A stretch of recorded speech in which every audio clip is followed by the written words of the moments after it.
Have you just about had it with pandemic-related economic disruption? Well, join the club and get ready for more. This week's much-anticipated monetary policy announcements by the Bank of Canada and the U.S. Federal Reserve Board were preceded by a large market wobble and will likely be followed by more.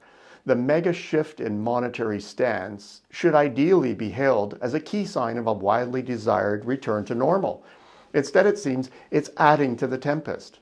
Now, how did good news turn into bad? Well, this leads to another question. Is inflation good or bad? Well, most people would say bad, and they'd be right. Inflation distorts decision-making, it erodes the value of currency, it feeds on itself, and at the limit, it destroys an economy's financial system. But prominent market watchers have challenged the accepted view, suggesting that in the current context, a little inflation isn't a bad thing. Well, what do they mean? Well, simply put, the economy is actually growing again at a healthy pace. Demand is pushing the limits on capacity, something we've all wanted to see since the onset of the pandemic. So why then is the market losing its cool? Well, it's all happening sooner than expected. In other words, we're suffering for our own success. With each wave of bad news, the coronavirus swamped us, dashing hopes repeatedly in a way that has colored our collective view of everything. Most perceived that the economy wouldn't come back this quickly, that there wasn't enough fundamental support for a growth surge. Well, this was critically wrong. Business was caught unprepared, central banks were behind the curve, and key global policymakers are still priming a fiscal fuel injector that's flooding the engine, which adds to the supply chain, labor, and pricing turbulence. But there's more. Elements of monetary policy are still experimental. We had a first crack at the effects of quantitative easing in the years following the 2009 global financial crisis. It seems to be playing out in much the same way now. The extra liquidity from quantitative easing keeps the financial system upright, but really has nowhere else to go. In a downturn, neither businesses or consumers want to borrow. Quite the opposite, both go into cash conservation mode. Now the question is, where does all that liquidity end up? Well, the jury is still out, but there's more than one reason to believe that it distorts asset pricing.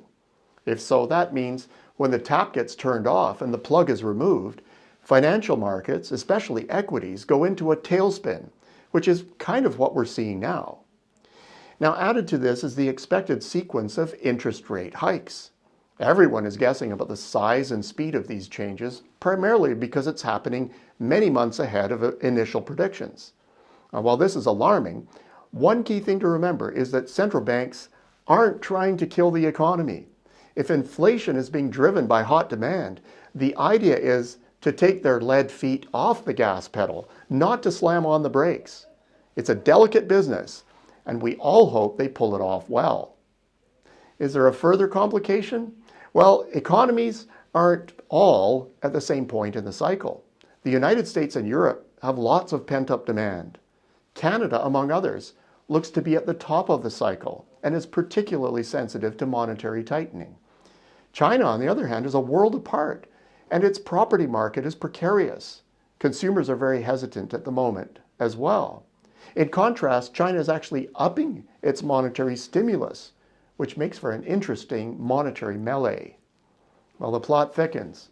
Emerging markets will also have to absorb higher borrowing costs. Easy liquidity has caused many to increase their leverage, and this will only come out in full relief as the cost of funds increases. Let's also remember that for those who have pushed the limits, there will be an added risk premium to service. Offsetting this somewhat will be a search for yield, which is likely if the stock market remains turbulent. Well, that's a long list of downsides and hard to hear after almost 2 years of heightened uncertainty. Worries are being aggravated by the fact that we haven't had to think about inflation this way for more than 30 years. There's not a lot of corporate memory to assist in responding, and some of the coping strategies, well, they've gotten pretty rusty over the years. There's a learning curve, and it'll no doubt take time until we settle back into a more normal groove. The bottom line? Shifts in policy regimes are never easy. This time around, they're complicated by distortions incorrect expectations, and structural factors at play, not to mention asynchronous economic cycles. Central banks have their work cut out for them and heavy incentive to get it right.